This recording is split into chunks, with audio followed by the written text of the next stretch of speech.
Meu nome é Matheus Jesus, sou graduando em Física pela Universidade Federal de Alfenas, Minas Gerais. E hoje, na nossa primeira aula, na aula de Introdução à Física, a gente vai falar de alguns conceitos básicos que precisam ser bem entendidos por aqueles que querem fazer o Enem, por aqueles que querem fazer o vestibular, de modo a terem mais facilidade na hora de resolver exercícios e os problemas físicos aí na qual vão se defrontar. Eu já queria adiantar, pessoal, que essa aula não vai ser tão pesada em termos assim de fazer conta, né? A gente vai fazer algumas continhas sim, que é essencial, né, para entender alguns assuntos.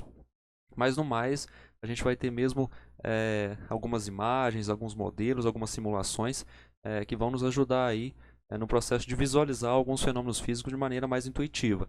Tomara que eu ajude a fazer com que a física fique mais fácil, né, para o olhar da maioria das pessoas. Sendo assim, acho que a gente já pode iniciar aqui. Então, para começar, eu queria dar uma introduzida aqui no que é física. A física, a palavra em si, o nome, né, ela vem do grego physis, que significa, acima de tudo, natureza. Então, a física está intimamente relacionada à natureza, porque a física ela tenta entender os fenômenos naturais enquanto na natureza, né? A física ela tenta compreender, ela tenta entender, ela tenta quantizar os fenômenos, sabendo as suas causas e seus efeitos, né, e tentando fazer, acima de tudo, com que isso nos favoreça como espécie. Não tem como pensar em física se a gente não pensa, além de tudo, em matéria. Por quê? A física ela tenta compreender como a matéria interage com o resto do universo e como o universo interage com a matéria, né? Aqui a gente já linka os dois pontos aqui. E, além disso, a física tenta entender como a matéria interage com a própria matéria. Ou seja, e aí já entra na interação. A física ela gosta de saber como as coisas interagem. Dá-lhe aí, por exemplo, o conceito de força, né, na segunda lei de Newton, força é igual a ma, né, ou seja, a física ela se preocupa até em quantizar a interação, como a gente vai ver aí nas próximas aulas. Então, se a gente pensa que matéria ela interage com matéria, a gente pensa também que deve existir o movimento, né? Porque quando uma matéria ela interage com outra matéria, ou quando há interação de uma força com uma matéria, a gente vai ver vários exemplos em relação a isso, a gente tem o movimento. E se a gente tem o movimento, a gente já linka aqui, existe energia. A energia ela faz as coisas se movimentarem, né? Um carro, quando está se movimentando muito rapidamente, ele tem muita energia associada a ele. Se ele bater em algum poste, por exemplo, ele vai quebrar o poste, né? Ou seja, ele vai transferir essa energia e está ali na forma de movimento para ele. E a causa e efeito, como eu já citei, né, como uma utilidade prática, né, seria a tecnologia. Né? A física ela tenta entender os fenômenos naturais e entender os efeitos que esses fenômenos naturais têm em determinadas condições e, a partir disso, usar desses efeitos como uma tecnologia, né? Na invenção de uma tecnologia e um artefato também que ajude aí na evolução da nossa espécie, né? E na nossa preservação. E aqui é importante frisar que quando eu falo universo, eu falo do cosmos, eu falo do todo, de tudo, né? Eu falo da escala do muito grande, das galáxias, os aglomerados de galáxias, os sistemas solares, os buracos negros. E eu falo também do muito pequeno, dos átomos, das partículas subatômicas, ainda menor, dos núcleos, né, que tem os prótons e os nêutrons, né, e os elétrons em torno aqui das camadas eletrônicas. E justamente aqui no átomo, né, eu quero dar uma frisada maior nele, porque acho que assim, tudo em física é consequência do fato de se considerar que tudo é feito de átomo. Todos os fenômenos físicos, indireta ou diretamente, podem ser entendidos por entendendo que tudo é feito por átomo. Tudo, exatamente tudo que você está olhando agora, inclusive você, é feito de átomo. Então vamos dar uma atenção maior ao conceito de átomo. A gente tem muitas representações do átomo, e essa daqui é a mais simples dele. A gente vê muito aí nos livros didáticos, né, o átomo sendo representado como tendo um núcleo, né, massivo, onde ficam os prótons e os nêutrons, e é onde é dito também que grande parte da massa, se não toda a massa do átomo está contida no núcleo, né? Em volta desse núcleo a gente tem os elétrons em órbita, nas camadas eletrônicas bem definidinhas, né? K, L, M, N, O, P, Q. Mas existem outras representações também, que talvez vocês não conheçam, mas eu vou mostrar para vocês aqui agora. Vai ser bem rápido, a gente não vai entrar muito nos detalhes aqui, mas a gente pode pensar que com o advento de novas tecnologias, as representações, né, os modelos vão se alterando, né? Modelo, a gente pode entender como um modelo físico, como uma representação de algum fenômeno que nós físicos fazemos de modo a simplificar o nosso trabalho de pensar, ou melhor dizendo, para simplificar o nosso trabalho de experimentar também. Isso é um modelo, né? É uma simplificação de um fenômeno que, por ser muito complexo, né, a gente acaba simplificando a um modelo. Então a gente geralmente, principalmente aos alunos do ensino médio, vocês têm essa noção de átomo, né? Ó. Um átomo cujo a gente tem um núcleo aqui, né? As camadas eletrônicas, como eu disse, mas a gente pode representar os átomos também dessa maneira aqui. Existem milhares de formas de representar o átomo. Eu peguei algumas delas aqui, né? Então vocês percebam, ó, que essa representação aqui, ó, ela é essa mesma representação aqui, né, que a gente vê nos livros didáticos, né? Porém em 3 dimensões. Você pode perceber que essa bolinha menorzinha aqui, que no meu modelo, né, para representar para vocês aqui, é o meu núcleo, né, desse átomo. Essas bolinhas menorzinhas aqui, é claro, se fosse me colocar em proporção, a gente não conseguiria nem ver esses elétrons aqui. Mas, como via de modelo, né, para vocês entenderem, eu precisei aumentar um pouco o tamanho deles aqui. Vocês percebam essas esferas aqui concêntricas, nessas esferas maiores? Na verdade, se a gente pudesse ver um átomo cara a cara, a gente não veria essas esferas. Essas esferas aqui, de novo, é uma simplificação do meu modelo para ajudar vocês a entenderem que esses elétrons aqui, eles só podem se movimentar em torno, sobre essas esferas concêntricas, né? Digamos que essas esferas, né, elas são os caminhos que esses elétrons podem seguir aqui nesse espaço aqui. Aqui também a gente tem outra representação, olha lá. Tem um núcleo aqui, maior densidade de massa, né? Aqui os elétrons em torno. Agora perceba que a órbita desse elétron aqui, ele é um pouco mais achatado, né? Ele é um pouco mais ovalado do que aquele outro lá. Aqui a gente vê que ele é bem mais achatado do que esse outro aqui. E é possível, né? A depender das características desse átomo, as órbitas eletrônicas dele se alteram. Não vamos entrar nos detalhes aqui o porquê disso, né? Mas pensem assim, mudem a perspectiva de um átomo, né? Um átomo não precisa ser só essa representação que a gente utiliza aqui. Isso aqui é só um... desconsidere. Continuando aqui, ó, olha aqui. O átomo também pode ser representado dessa maneira. Ó. A gente tem um núcleo aqui, onde a gente tem total certeza de que existem prótons e nêutrons. Né? E a gente tem aqui esses locais aqui, né, essas cercazinhas aqui, que a gente já falou que são os locais onde os elétrons orbitam. E a gente pode ver aqui que eles são circulares, ó, vindo de cima. Esses são os locais que os elétrons podem estar, ó, orbitando em torno do átomo. Ah, mas aí você pergunta, quer dizer, Matheus, que os elétrons não podem estar aqui dentro? Eles não podem estar aqui? Não. Olha que coisa. Existe, vamos dizer assim, em termos matemáticos, existe uma probabilidade zero desses elétrons estarem dentro desse espaço aqui que não tem essa cerquinha aqui. A gente fala assim que, se a gente for procurar ele lá nos experimentos, a gente não vai achar esses elétrons lá. A gente vai achar eles só nessas cerquinhas aqui. Girando, você me pergunta, girando? Vamos falar assim, girando. Ele está girando, mas ele está, digamos assim, ele está sobre essa cerquinha aqui. Vamos pensar assim, né?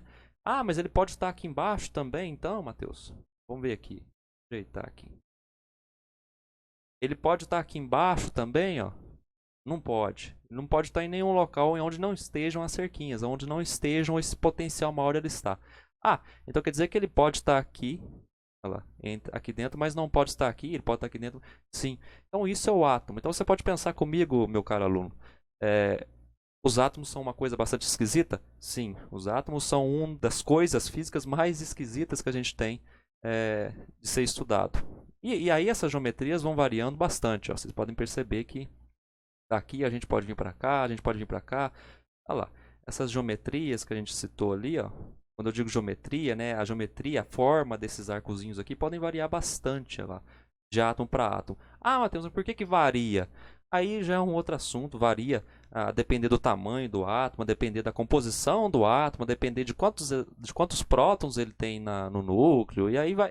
Assim, é uma coisa mais complexa, mas que para você que está fazendo o Enem e o vestibular, já lhe basta esse modelinho aqui, né, tanto na química quanto na parte da física, para você resolver os problemas, né?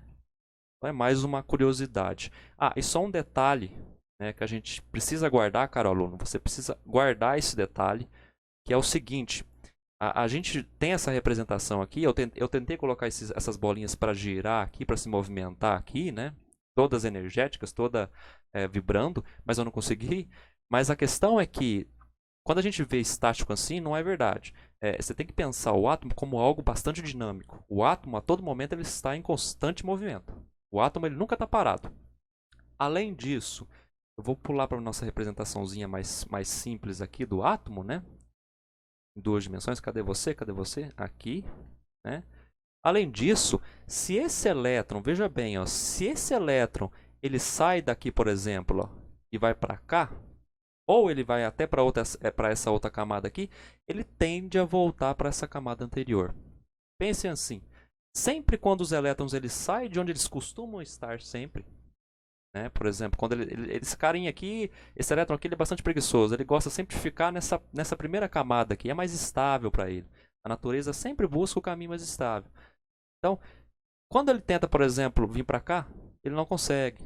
Alguma força, não é alguma força, alguma coisa puxa ele para trás aqui de novo. Ele volta de novo. Quando ele faz isso, o átomo se torna mais estável. Certo? Geralmente, quando os átomos fazem isso, quando eles buscam de novo a estabilidade, eles emitem energia de alguma maneira. Que tipo de energia que eles emitem nessas situações? Ondas eletromagnéticas. Mas vamos acalmar a cabecinha agora aqui e já é suficiente para a gente ter uma noção de átomo. Então pensem assim, o átomo é algo dinâmico, né? O átomo ele pode ter várias simetrias, mas ainda continua sendo aquele modelo que ainda a gente tem o núcleo e os elétrons em volta orbitando, beleza? Então vamos prosseguir aqui. Continuando aqui, vamos ver um pouco sobre espaço agora. Espaço é um conceito muito importante em física, porque ele é onde tudo tem o potencial de acontecer. O espaço é onde tudo ocorre, é onde os fenômenos ocorrem e é onde a gente analisa esses fenômenos. Né? O espaço pode ser aonde, Matheus? O espaço é aonde? O espaço é qualquer lugar. O espaço pode ser na sua casa, o espaço pode ser no seu quarto, o espaço pode ser em um laboratório, o espaço pode ser em uma galáxia, o espaço pode ser o universo inteiro. Pode. Né? E a gente costuma subdividir esse espaço, né? A gente costuma caracterizar esse espaço de umas maneiras que a gente consiga fazer medidas e tudo mais. Eu vou demonstrar um pouco aqui o que a gente pode fazer no espaço. Primeiro de tudo, a gente sabe que o espaço ele é tridimensional. Vou adicionar aqui agora umas setinhas aqui para ajudar a gente a perceber isso. Ó. O espaço ele é tridimensional, veja bem. Por cima, né, ou baixo, né, aqui a gente tem o eixo Y para cá, para lá, eixo X para cá, para lá. Beleza, se a gente colocar aqui na perspectiva de cima, ó, você percebe que o eixo Z está vindo aqui na minha direção, né? Eu tenho aquilo que a gente conhece como o eixo coordenado, né? Ou seja, o eixo cartesiano. Ó, veja bem, o eixo Y, o eixo das coordenadas aqui, e o eixo X, o eixo das abscissas, né? Onde para cá eu tenho o lado positivo do eixo X e para cá eu tenho o lado negativo, né? Para exemplificar isso, eu vou adicionar um objeto aqui, para a gente observar isso. Veja bem, adicionei um cubozinho aqui. Eu quero que você observe aqui no software, que ele vai nos dar umas informações aqui interessantes. Ó. Veja bem, aqui desse lado aqui a gente tem a localização dele. Ó. Você perceba que ele está em 0, 0, 0. O que significa 0, 0, 0? Significa que ele está na origem do nosso espaço, ele está na origem do nosso universo, ele está na origem do nosso mundo. Ou seja, dizer que ele está na origem do mundo é dizer que as coordenadas dele nesse nosso espaço aqui, nesse nosso plano cartesiano aqui, é 0, 0. Inclusive no eixo Z? Sim, olha lá. Veja bem, se a gente for olhar aqui, ó, ele está no ponto 0 do eixo Z. Mas se eu aumentar um pouco aqui o eixo Z, vamos ver o que acontece. Olha lá. Se eu aumentá-la, veja bem. Se eu vou aumentando a unidade aqui, já vamos prestando atenção nisso daqui, a unidade disso aqui é metros, viu? Olha lá, se eu vou aumentando, ele sobe, se eu vou diminuindo, ele desce. Então essa é a nossa convenção. Se eu colocar no 0 aqui, ele volta de novo ao eixo 0 do meu plano cartesiano. Então eu posso dizer que as coordenadas desse meu corpo aqui, que eu posso chamar dessa minha matéria, né? Ó, já vamos usando os termos, ó, desse meu corpo aqui, né? Feito de átomos, né? Não podemos esquecer nunca disso. Ele está no ponto 0, 0, 0 desse meu eixo coordenado aqui. Eu vou aumentar um pouco o tamanho dele, ó, pra gente... Opa! Aumentar um pouco o tamanho dele aqui, para ajudar a gente a visualizar. E agora eu vou voltar para a minha visualização de cima aqui, para a gente ver umas coisinhas legais aqui, ó. Veja bem, como eu havia dito, aqui a gente tem o eixo das ordenadas, né, que a gente está acostumado. Aqui o eixo das abscissas, né? E eu vou brincar um pouquinho com esse meu corpo aqui. Veja bem, quando ele se movimenta aqui em torno do eixo X, ó, é importante a gente enfatizar esse fato. Veja bem, eu tenho um valor positivo aqui para ele, né? Eu tenho um valor de 2, ponto alguma coisa, metros, né? Aqui já é importante a gente perceber essa unidade aqui, né? A unidade de metros, né? Porque sempre quando a gente está falando de alguma grandeza, sempre quando a gente está medindo uma grandeza, a gente tem que especificar em relação a que unidade a gente está medindo aquela grandeza. Depois a gente vai falar um pouco mais sobre isso, mas basicamente diz respeito a um padrão que existe, né? E toda medida que a gente faz baseado em um padrão, em múltiplos ou submúltiplos de tais padrões aí que são estabelecidos por comitês, como por exemplo o Sistema Internacional de Unidades. Então já é importante a gente falar um pouco sobre essas unidades aqui. Mas nos limitando aqui por enquanto, você percebe que à medida que eu movimento esse carinha aqui, opa, à medida que eu movimento ele aqui em torno do eixo X apenas, olha lá, os valores para a coordenada dele no eixo X elas se alteram. E é importante agora de novo enfatizar que o deslocamento dele aqui foi um deslocamento negativo, foi menos 2,6224 metros, né? Aqui, de novo, é importante a gente falar um pouquinho sobre os logaritmos significativos aqui. Ó. Perceba que esse número aqui, né, o deslocamento que ele teve aqui em relação à minha origem aqui, que é o zero, né? A gente tem aqui 1, 2, 3, 4, 5 algarismos significativos. A gente vai falar mais detalhadamente sobre algarismos significativos, mas algarismo significativo é basicamente isso. São quantos números se tem aqui na minha medida para me informar sobre uma determinada grandeza daquele fenômeno. No caso aqui, o tal fenômeno é o deslocamento, né? E aqui eu tenho, como eu já contei, 5 dígitos significativos que nos informam sobre o deslocamento dele. Em que sentido? No sentido do eixo X aqui, né? No caso, no sentido negativo do eixo X. Aí agora eu quero deslocar ele para outros lugares, eu quero deslocar ele para o eixo Y. Vou deixar ele ali e vou deslocar ele para o eixo Y agora. Positivo. Ah, lá, veja bem, ó. Agora ele foi lá mais ou menos, olha lá, consegui acertar 2 metros no eixo Y, né? Ah, vamos aumentar ele agora de novo para o eixo Z. Vamos colocar na nossa perspectiva aqui.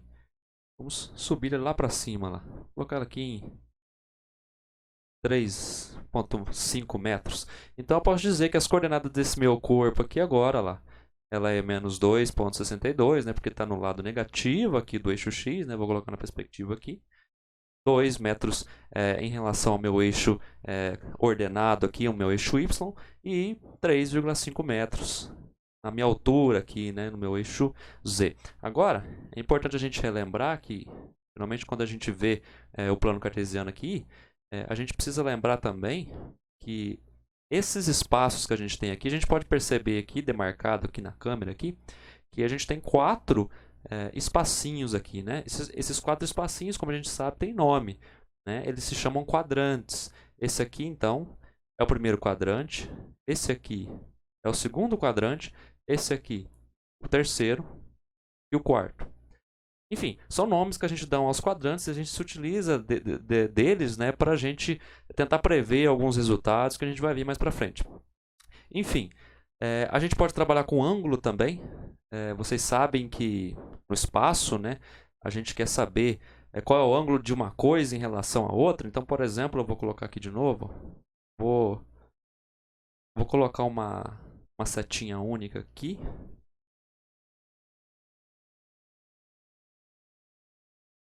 Olha lá, eu coloquei uma setinha aqui, ó, que a gente vai dar o nome para ela, né? Alguns já devem saber. Ela se chama vetor. O que é um vetor no final das contas? Né? Um vetor, ele diz para a gente 3 informações. Ele fala para a gente o módulo de uma grandeza, ele fala para a gente a direção que essa grandeza aponta, e ela fala para a gente também o sentido que uma grandeza aponta. Então veja bem, ó, eu introduzi aqui já os vetores, para depois a gente ver os ângulos entre vetores, né, e para a gente já ir seguindo. Então a gente percebe que o que significa que um vetor tem módulo, né? Significa dizer que quanto maior ele é, maior, então, é o valor numérico da grandeza que ele representa, né? Quanto menor, menor é o valor numérico que ele representa. Então, usando o exemplo do nosso corpo aqui, por exemplo, Vou fazer ele ficar aqui agora, vou fazer ele mudar as coordenadas dele. E eu vou botar a 0 aqui, ó, para facilitar para a gente. Agora as coordenadas dele é 0 no eixo x, né, porque ele está em relação ao eixo x aqui, ele está no 0, ó lá. 2 no eixo y, né, 2 metros. A cada quadradinho aqui representa 1 metro. 1, 2, né? E 3 no eixo z que a gente não está percebendo aqui. Aí, o que eu vou fazer agora? Eu vou chamar esse meu vetorzinho aqui, que eu criei aqui, de vetor de deslocamento. Ah, Matheus, um vetor de deslocamento de quem? Vetor de deslocamento desse meu corpo aqui, que eu estabeleci aqui como exemplo. E agora eu vou levar ele para cá. Certo? E agora, exatamente, qual é o tamanho desse meu vetor aqui? Isso mesmo, qual é o comprimento dele? Vamos medir aqui? Vamos fazer a medida aqui na prática. Ó. Olha lá. Vou usar da minha reguinha aqui. Não espere que fique tão perfeito, porque não é tão precisa a minha mão aqui, mas olha, chega bem próximo de 2, olha lá, ó. É porque tem muitos algarismos significativos aqui, né? Tem muita precisão essa régua aqui, então a possibilidade de eu errar é maior ainda, né? Geralmente não é isso, né? Geralmente quando você tem mais precisão, né, que é isso daqui, ó, você tem mais números para te falar, para te dar informação sobre determinada grandeza, sobre a medida dela, né? Você tem a possibilidade de errar menos, né, sobre aquela grandeza. Só que aqui no caso, no computador, aqui no mouse, aqui para mim já é mais difícil. Então, vamos considerar essas casas aqui, né? Vamos considerar como significativos essas 3.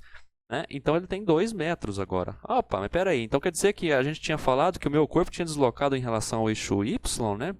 Agora eu não estou selecionando ele aqui, mas se eu selecionar ele aqui, ó, olha lá, ele tinha deslocado 2 metros. Então quer dizer que agora esse vetor aqui, como eu já tinha nomeado ele como vetor de deslocamento, ele representa agora, já em módulo, o quanto esse meu corpo deslocou. Então é um vetor de deslocamento do meu corpo. Ah, em que sentido, primeiro vamos falar de direção, em que direção esse meu corpo ele se movimentou aqui? Porque muito bem, eu movimentei aqui, fiz uma graça aqui, mas esse corpo ele poderia... Opa, deixa eu voltar aqui. Deu um erro aqui, deixa eu voltar. Mas esse corpo ele poderia muito bem, por exemplo, ter feito isso daqui, ó. Ó, ele poderia ter saído aqui do 0, né? Olha lá, ó. Não está no 0, né? Como eu disse de novo, a precisão me faz errar, né? Mas à medida que eu subo com ele aqui, ó, eu muito bem poderia ter feito esse movimento aqui, né? É que eu fui para lá, fiz uma graça, voltei aqui, mas enfim, a direção do movimento dele então foi para o eixo Y agora aqui no nosso exemplo, né? Então esse meu vetor indica que ele saiu daqui, né, da origem. Percebe que o vetor ele começa na origem, da onde começou o movimento, e no caso foi aqui no eixo no 0, na origem do meu sistema de referência, né, no meus eixos de referência, né, e foi para lá em 2 metros acima do eixo Y. Em 0 no eixo X, né, e 3,5 no meu eixo Z. Né, mas aqui não está representado o meu eixo Z, que eu vou representar ainda. Vamos representar agora. Porque na realidade ele subiu, né? Então eu vou fazer, vamos lá, vamos levar o vetor para lá. Porque esse vetor agora, ele representa o deslocamento desse meu corpo. Então é importante que seja bem feito. Ó. Olha lá, então agora nesse exato momento, ó, veja bem em 3 dimensões, ó, o que é um vetor? Ó? Ah, e o sentido dele, Matheus? Você não falou sobre o sentido que esse vetor está me apontando. Eu não sei qual é esse sentido aqui, mas a gente poderia pensar, ó, que julgando que aqui seja o norte, aqui seja o sul, aqui seja o leste, e aqui seja o oeste, né? Então é um pouco intuitivo da gente pensar, né, que o sentido desse meu vetor aqui agora, do vetor de deslocamento do meu corpo, ele está no sentido aqui do nordeste, né? Mas tá, se ele está no nordeste, né, eu posso dizer que ele está aqui, posso dizer que ele está apontando para cá, ele está apontando mais ou menos para cá, ele pode estar apontando aqui, ó, mas não exatamente aonde o meu corpo está, né? Porque eu quero que esse vetor indique tanto a direção, quanto o módulo, quanto o sentido do deslocamento desse meu corpo aqui. É o que eu estou tentando fazer aqui, é o que eu estou tentando mostrar para vocês. Então, eu vou me utilizar de outro recurso, que é o recurso dos ângulos, né? Vou me utilizar de ângulo aqui para poder dar mais precisão ao sentido dele aqui no nordeste. Então vamos ver. Vou traçar bem da pontinha dele aqui, vou tentar pelo menos, olha lá. Vou vir daqui, né? Fora um pouco do meu corpo. Ela deu quase 3,5. Lembra que a gente tinha visto que o nosso corpo está 3,5 metros acima do meu solo aqui, né? Acima do solo ali, olha lá, né? É o meu solo aqui. Aqui eu posso pensar que é um chão. né? Quer ver? Posso até facilitar a nossa intuição, né? Só dar um plano aqui, ó. Olha lá. Aquele plano ali agora é o nosso chão, certo? Olha lá. Pronto. E retornando aqui, voltar no meu ângulozinho aqui. Olha lá, vou colocar meu ângulo aqui de novo, ó. Mais ou menos 3,5 metros, né? E vou puxar aqui, ó, para me ver qual é o ângulo que esse meu vetor de deslocamento, ó. Vou trazendo um pouquinho para cá, ó, né? Então a gente pode perceber que o ângulo que esse meu vetor de deslocamento ele faz aqui com o meu eixo Y, né, aqui no meu leste, em relação ao meu leste aqui, né, é de 60 graus. Então a gente já tem as três informações desse meu vetor de deslocamento, né, que é o meu sentido, no sentido nordeste aqui a 60 graus em relação ao leste. A gente tem a direção dele, que é essa direção aqui, nordeste e sudoeste aqui, né, nessa linha aqui, ó, que o meu mouse está passando, né? E o meu módulo, cuidado, hein, galera, o meu módulo aqui agora não é mais 2 metros, né? Lá no vídeo ali atrás eu já falei que era 2 metros, né? Porque eu olhei de cima aqui, ó. Quando eu olho de cima aqui em relação ao eixo, o eixo Y aqui, vai ser 2 metros. Mas agora, né, como eu movimentei ele para cima aqui, já vai mudar o meu módulo, né? E como que a gente encontra o módulo aqui então, Matheus? É simples, né? Pitágoras, ó. Eu tenho aqui, ó, o cateto oposto ao meu ângulo, né? Eu tenho aqui o cateto adjacente e aqui eu tenho um ângulo reto. Os ângulos, a soma dos ângulos aqui tem que dar 180, né, e tudo mais. E aqui eu tenho um ângulo de 90 graus, então eu posso me utilizar de Pitágoras, né? E aí eu consigo encontrar esse módulo aqui. A gente vai ver exemplos mais para frente em vídeos futuros aí. Mas aqui a gente pode até chamar, ó, pode chamar esse cara aqui de A, né, ó, né, que é 2 metros, né, que a gente já tinha calculado lá. Aqui de B, né, que é 3,5 metros, né? E aqui a minha hipotenusa é C. Né? Aí C ao quadrado é igual a B ao quadrado mais A ao quadrado, né? Aí você acha o valor do teu módulo, do teu vetor aqui. Beleza, então acho que deu para entender um pouco mais a intuição do vetor, né? E só para complementar aqui, eu posso adicionar agora vários dessas setas aqui, vários desses eixos aqui em qualquer lugar. O que eu quero mostrar aqui, ó? Vou dar um Ctrl aqui, ó. Eu posso colocar esse meu eixo coordenado em qualquer lugar do meu espaço, em qualquer lugar do meu mundo, né? E posso observar o mundo, o universo, né, o todo, ó, em relação a esse ponto aqui, né? Posso considerar o meu zero aqui e observar. Ah, mas aonde pode estar isso aí então, Matheus? Dá mais um exemplo. Posso, por exemplo, ó, quer ver? Adicionar aqui uma rampa, né? Olha aqui, ó. Ó, esse vocês já estão familiarizados, ó. Um plano inclinado, ó. Aí o que eu posso vir fazer aqui, ó? Vou parar a câmera aqui no nosso nosso objeto aqui, ó. A gente pode, por exemplo, usar ele agora como referência, né? Posso pegar esse meu eixo de coordenadas aqui, ó, e colocar ele aqui, ó, como eu quiser. Olha lá, posso dar uma mexida nele aqui, ó. Ele vai estar um pouco fora aqui das perspectivas aqui. Vou subir aqui. Olha lá. Posso colocar esse meu eixo coordenado aqui, meus eixos coordenados, né? De modo a eu poder fazer medidas aqui de velocidade, de aceleração, por exemplo, de um corpo que eu coloco aqui, né? A gente se interessa em medir a velocidade que ele vai ter quando desce aqui, a aceleração dele, né? Com ou sem atrito, à medida que ele desliza aqui, né? Então são problemas assim que a gente se depara aí quando vai fazer vestibular, vai fazer ENEM, né? Em aulas futuras a gente vai resolver esses exercícios, né? Essa aula de hoje ela está sendo só mais uma introdução mesmo e um relembrar para alguns também, né? Se não para a maioria, né, desses conceitos que são essenciais para a gente resolver mesmo esses exercícios, né? Vai ser o nosso foco aqui durante o aprendizado aí. Mas, no mais é isso mesmo. Ó. Aí eu posso colocar esses eixos coordenados onde eu quiser, né, e posso observar o mundo, ao espaço, né, posso fazer medidas em relação a ele. E por aí vai. E retornando aqui agora no nosso slide, vou voltar aqui. A gente viu noções de espaço, a gente viu eixos de coordenadas, né, e os vetores que podem ser tanto vetor velocidade, vetor aceleração, vetor deslocamento, como é o exemplo que eu usei para vocês ali. Força também é um vetor, né, ela exige aquelas três informaçõezinhas básicas lá, modo, direção e sentido, né, força é uma grandeza vetorial. E agora aqui, galera, esses aqui são três conceitos bastante importantes né, que é a grandeza física, a unidade de medida e o padrão. Grandeza física eu já venho falando desde o início da aula aqui, né? Grandeza física é tudo aquilo que eu posso medir com a ajuda de números. Por exemplo, velocidade é uma grandeza física, aceleração, a massa, né? O tempo, por exemplo, o deslocamento são grandezas físicas, né? Posso medi-las com instrumentos adequados e quantizar isso através de números. E você perceba que quando eu falo de grandeza física, não tem como eu deixar de falar também de unidade de medida. O que é a unidade de medida? A unidade de medida é aquele símbolozinho que vem depois lá dos números, né? Por exemplo, o kg da massa, né? Os quilos, né? A unidade de medida é o que acompanha essa grandeza, o número aqui, né? Para dizer para mim o que é o que eu estou medindo. Então, por exemplo, quando eu meço um tempo, tantos segundos, eu digo, para você ver, eu digo a unidade junto já, tantos segundos, a unidade de segundos aí. Aqui, por exemplo, a gente pode ver as principais grandezas da física, né, que você precisa guardar aí na cabeça. É o comprimento, né, a unidade, né, o que me diz o que eu estou medindo, né, é o metro, né? O tempo é medido em segundos, a massa é medida em quilograma. Então, essas grandezas aqui são as bases da física, né?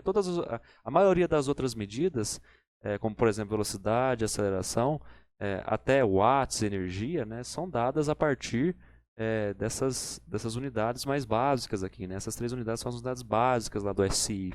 O SI é o Sistema Internacional de Unidades, é tipo um comitê, é um grupo de pessoas que gastam um tempo tentando melhorar cada vez mais essas definições aqui e também facilitar a vida aí dos físicos, né, e da ciência de modo geral. E aqui é o símbolo, né, da unidade, ó, no caso aqui o metro é o M, né, lá, geralmente ele começa aqui, né, aqui os segundos, né, e aqui o quilo. E a gente tem outras unidades, olha lá, e outras grandezas, né, correspondentes, né, a grandeza do comprimento, da massa, do tempo, da intensidade de corrente elétrica, da temperatura, quantidade de matéria, que é o mol lá da química, né? A intensidade luminosa, candela. E aqui é o símbolo da unidade. Metro, quilo, segundo, é o nome, né? Ampere, Kelvin, mol e candela. E aqui então você vê que essas unidades, como eu já falei, elas são as unidades mais bases, né? O comprimento, a massa e o tempo, né? Temperatura também, e aqui são as unidades derivadas, né, que a gente chama as unidades secundárias, né, que derivam-se a partir das unidades bases aqui. Por exemplo, a velocidade ela é metros por segundo, que é o metro, né, a junção do metro aqui com o segundo, ela é metro dividido pelo segundo. Não é uma divisão, né, mas é uma relação, e que inclusive a gente vai fazer alguns exercícios aí nas próximas aulas de conversão de unidades que vai ajudar a gente a entender melhor essa simbologia aqui das unidades. Mas agora retornando aqui para acabar, o padrão, se a gente fala de grandeza física, como eu disse, né, eu falo de algo que eu posso medir, né, e esse algo que eu meço, ele precisa ter uma unidade para eu saber o que eu estou medindo, né, para saber em relação a que eu estou medindo, e essa unidade medida ela precisa também se basear em um padrão. O que eu quero dizer com isso? Ó? Vamos voltar aqui. Perceba, agora o meu cenário aqui mudou. Eu tenho uma barrinha aqui e essa barra, se a gente for medir aqui, ó, vamos tirar a prova aqui, tomara que eu consiga chegar até lá. Ela tem, ó, aproximadamente, ela é claro, a precisão me faz errar aqui, né, mas eu não consigo chegar até ali para... Vamos deixar assim, né, vamos considerar esse 64, vamos considerar que é 1 metro.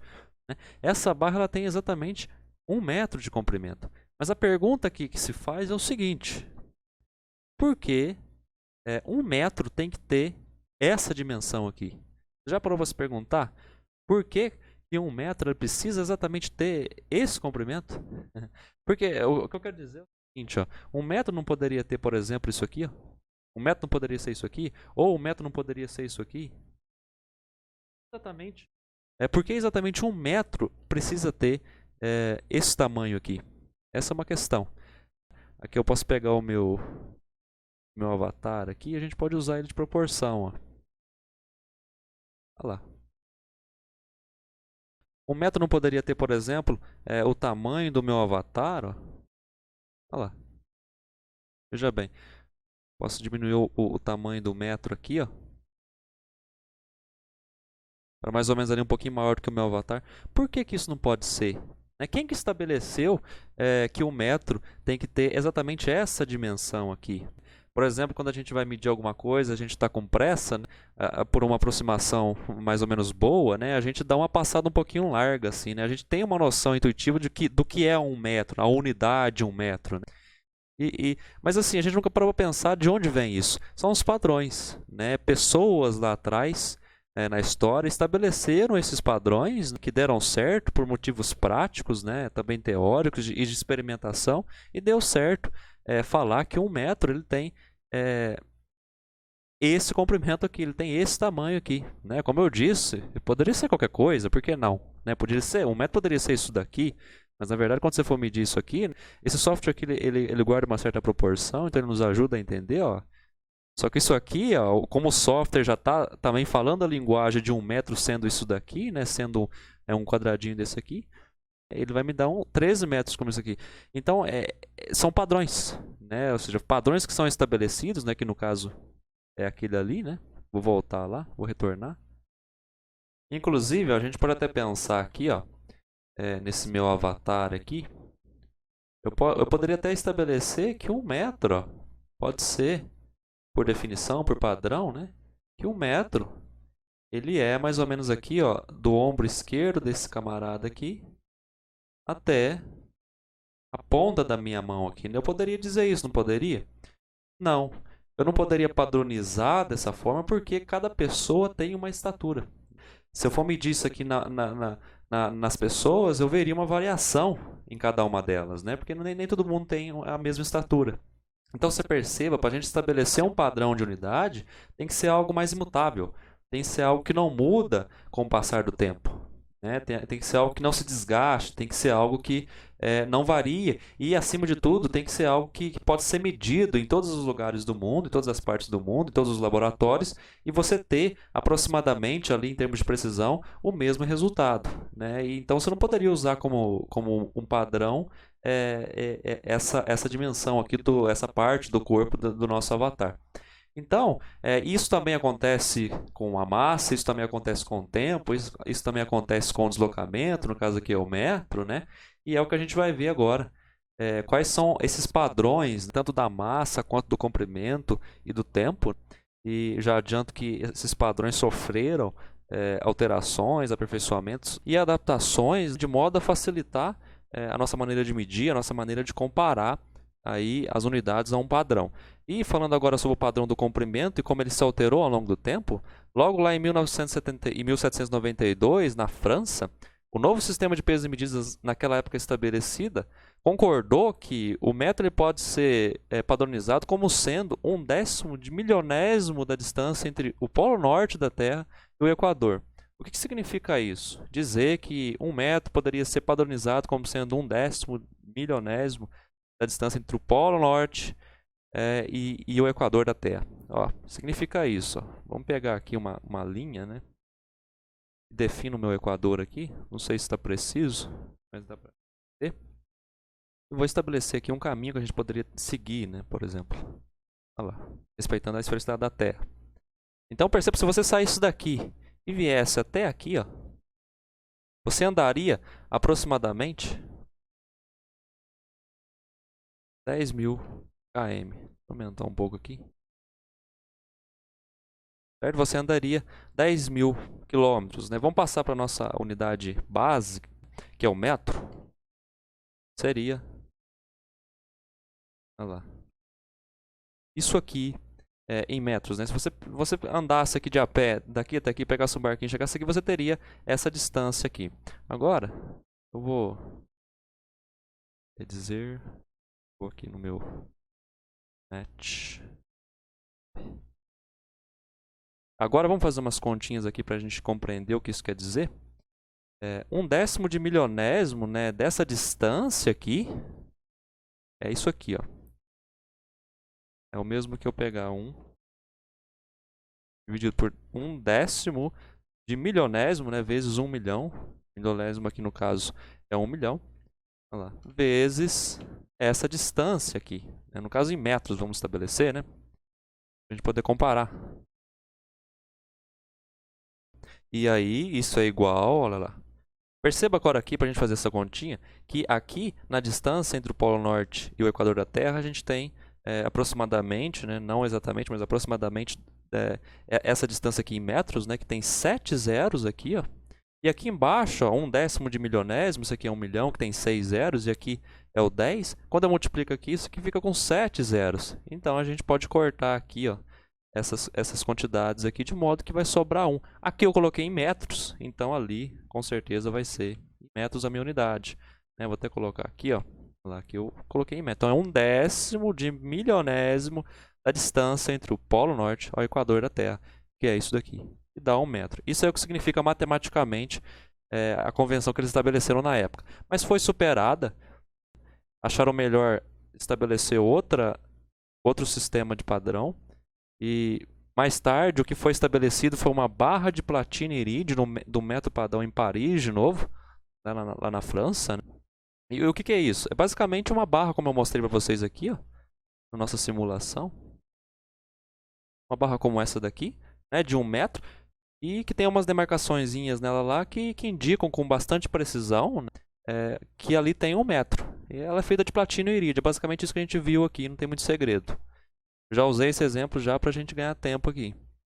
E aí, mais tarde ainda, mudou-se esse padrão. Em 1960, a gente teve que o metro fora padronizado, estabelecido como sendo essa quantidade aqui, que é exatamente 1.650.763,73 comprimentos de onda emitidos por um átomo de criptônio.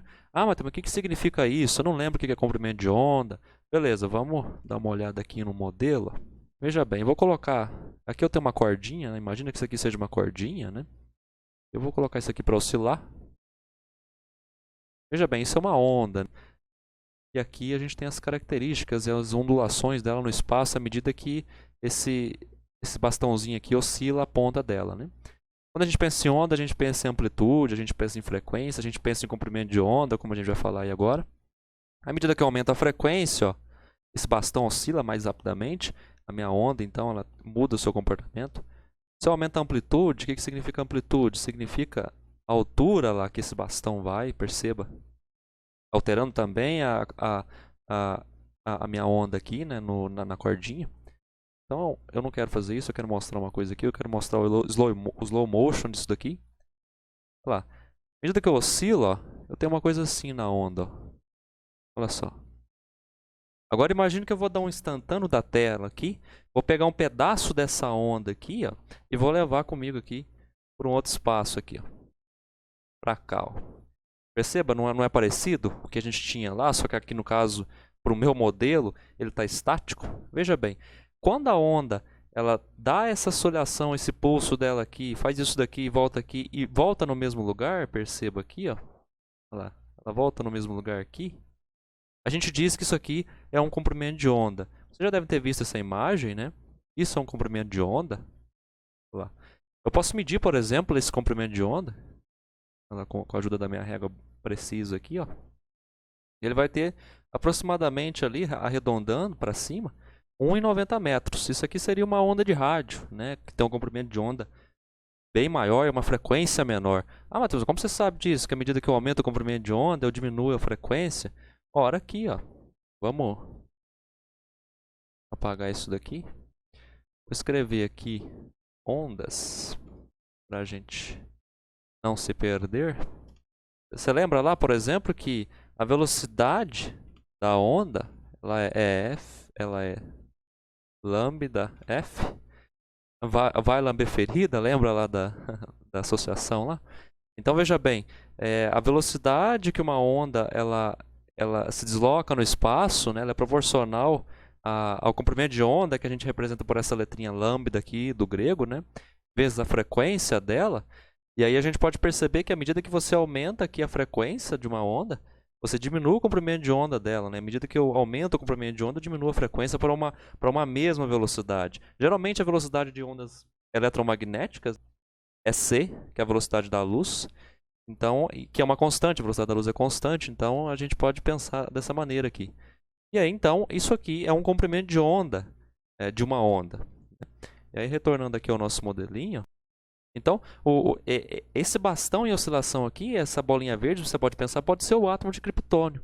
Pode ser os elétrons do átomo de criptônio oscilando aqui de modo a emitirem o quê? Ondas eletromagnéticas. Você tem que pensar assim, um átomo quando ele oscila, ou um elétron, né, quando ele muda de camadas eletrônicas, ou quando ele muda o seu estado de energia, e quando ele volta, ou quando ele oscila, ele emite onda eletromagnética. Né? Um átomo em oscilação, um átomo em vibração, ele emite ondas eletromagnéticas. Então, dizer que o átomo de criptônio ele emite ondas com determinados comprimentos de onda e que esses comprimentos de onda podem ser, quando somados, né, naquela quantidade que a gente viu lá, pode dar 1 metro, significa dizer isso. Significa eu vim aqui pegar de novo esse meu comprimento de onda, pensa que esse comprimento de onda seja do átomo de criptônio. Olha lá. Vou dar uma duplicada nele aqui, ó. E aí você perceba. E aí é claro, né? Eu tenho que pegar essa quantidade aqui, eu tenho que somar essa quantidade do átomo de criptônio, né? Para me dar essa quantidade exatamente aqui. E aí eu teria 1 metro. Né? Quando você soma todos os comprimentos de onda, que são muito pequenininhos os comprimentos de onda, você tem. Então, 1 metro. Né? O metro que a gente conhece hoje, por exemplo, quando a gente dá uma passada larga lá. E agora, por fim, em 1983, foi criado um novo padrão para o metro. Né? Foi deixado de lado esse padrão aqui baseado no átomo de criptônio, os comprimentos de onda, da onda emitida pelos átomos de criptônio, e foi estabelecido agora um comprimento de onda baseado na velocidade da luz, que é constante, é o c. O metro agora foi estabelecido como sendo a distância que a luz percorre durante um certo intervalo de tempo. Que intervalo é esse? Vamos ver aqui, ó, matematicamente falando. A gente sabe, ó, que a velocidade ela é a distância no tempo. Esse tempo que for estabelecido para a luz se movimentar no espaço é nada mais nada menos que 1 sobre a velocidade da luz, que hoje é mais aceita. Essa aqui, ó. 299.792.458 metros por segundo. Então, esse é o intervalo de tempo que for estabelecido para a luz se movimentar no espaço. E veja bem, se a gente colocar aqui na nossa equaçãozinha aqui, né, básica, né, e isolar a distância, a gente tem que a distância ela é igual a VT, certo? Dessa maneira, eu posso substituir o meu T aqui. A distância, então, ela é igual a V vezes esse intervalo de tempo aqui, que é 1 sobre a velocidade da luz. Só que veja bem, quem que está se movimentando agora no espaço? De quem é a velocidade agora nesse caso? É c, é a velocidade da luz. Né? E qual é a velocidade da luz? Está aqui embaixo. Veja bem. Eu vou substituir aqui. Ó. Olha lá. Metros por segundo. De modo que, ó, aqui está multiplicando, eu posso cortar aqui, né? E aqui, então, como é a distância que eu estou encontrando, né? É igual, ó lá, a 1 metro. E a gente não pode esquecer que esse é o padrão atual para o metro mais bem aceito hoje. Então, retornando aqui no nosso slide, a gente termina aqui de falar sobre o comprimento. Aqui a gente tem um átomo de criptônio, né? Ele tem 36 prótons, né? O número atômico de 36, ele é um gás nobre, que a gente falou lá. Aqui a velocidade da luz, né? Ela é constante. O fato dela ser constante vai trazer algumas consequências aí, como por exemplo a teoria da relatividade com Einstein, a gente vai ver isso mais para frente. E eu vou parando com essa aula por aqui, senão vai estourar o tempo ali. Mas na próxima aula a gente vai ver sobre padrão do tempo, né? Padrão da massa. Vamos resolver alguns exercícios sobre os conceitos que a gente viu aqui, introduzir outros também. E vamos dar um pulo no laboratório para ver como é que esses conceitos, como é que essas coisas funcionam lá na prática. Ok? E tomara que eu tenha ajudado vocês um pouco aí. Até a próxima aula e bons estudos.